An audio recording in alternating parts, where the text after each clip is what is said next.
As we age, we all experience physical and mental changes. Do driving skills of elderly drivers decline with age? Do the driving skills of elders vary from one elderly person to another? What if an elderly loved one is no longer safe behind the wheel? How does one bring up the topic of safe driving? What options exist if an elderly driver refuses to stop driving? Hello, my name is Attorney Ramsey Barawi, and welcome to Your Money, Your Life. In this segment, my guest is Matt Gurwell of KeepingUsSafe.org. After retiring from a very successful 24-year career with the Ohio State Highway Patrol, Matt decided to fulfill his passion for improving highway and driver safety by launching KeepingUsSafe.org, a national organization with a mission to help keep older drivers safe. By consulting with professionals from several different disciplines, Matt has developed extensive knowledge in the areas of best practices, current vehicle safety technologies, and adaptive equipment. At KeepingUsSafe.org, Matt developed the Enhanced Self-Assessment Program for senior drivers. Matt, welcome to Your Money, Your Life. It's great to have you on the program. Thank you very much, Ramsey. It's an honor to be here. Can someone who's concerned come to you and have you evaluate their older adult loved one in terms of their driving capabilities?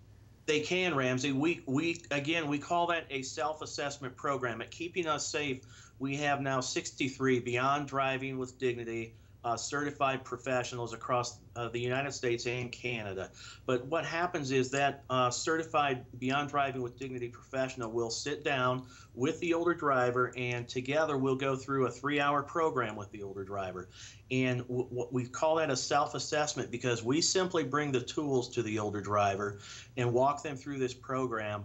And then at the end, they still are the decision maker, and the family is still the decision maker, not keeping us safe. So all we do is provide an additional tool, and it's an excellent source of information to base the future decisions on as far as the driving goes. So as part of this self-assessment, do you ask questions about medical history and driving history?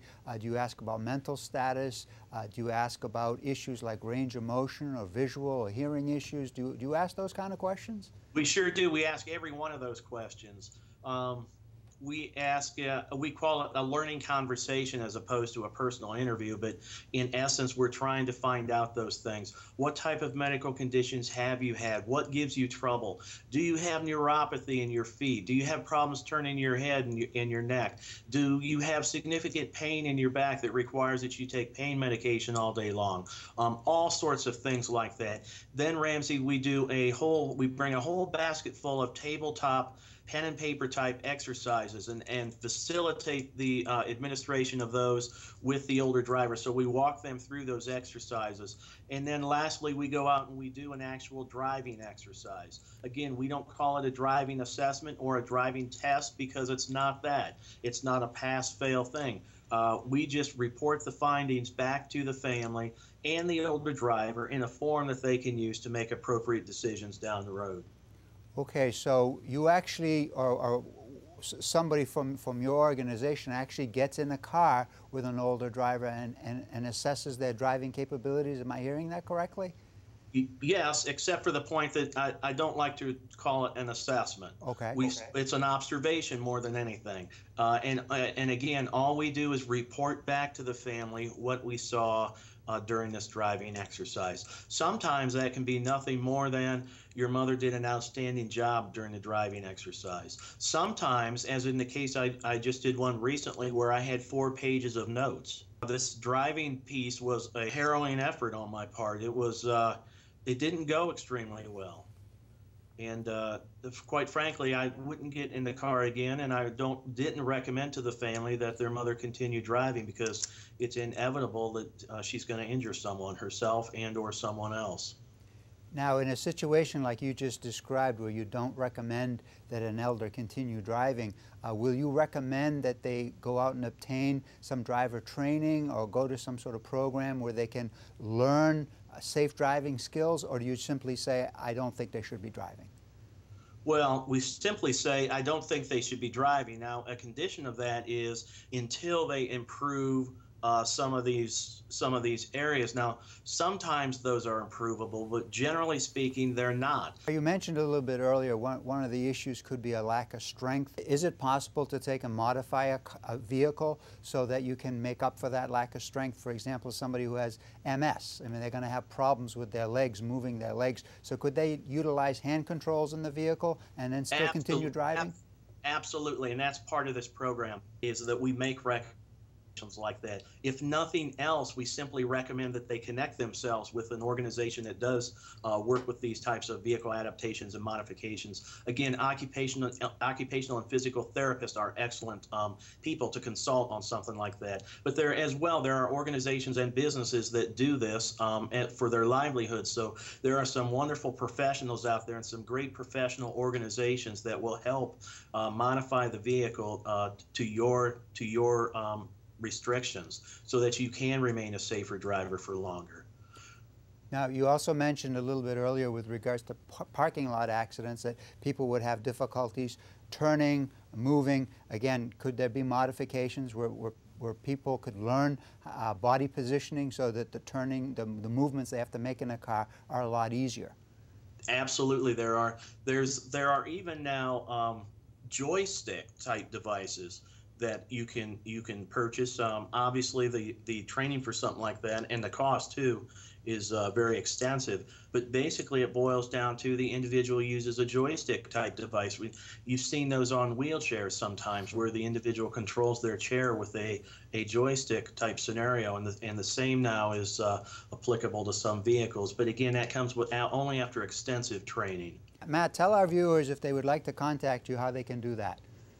You can call our toll-free telephone number at 877-907-8841, 877-907-8841, or visit the website at keepingussafe.org.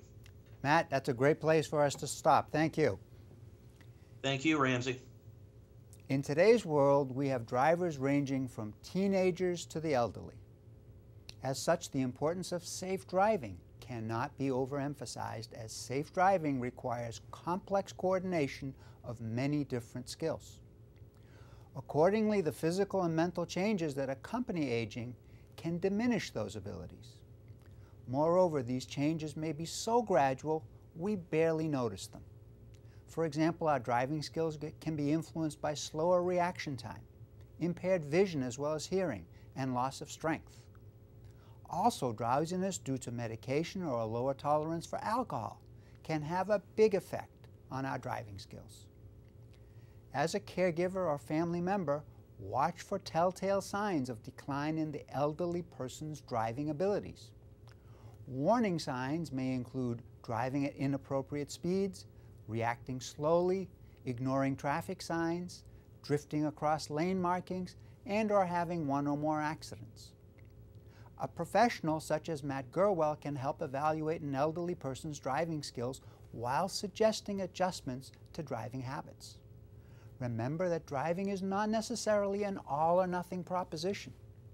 Programs such as the Enhanced Self-Assessment Program on the KeepingUsSafe.org website exist to help elderly drivers adjust their driving to changes in their physical condition.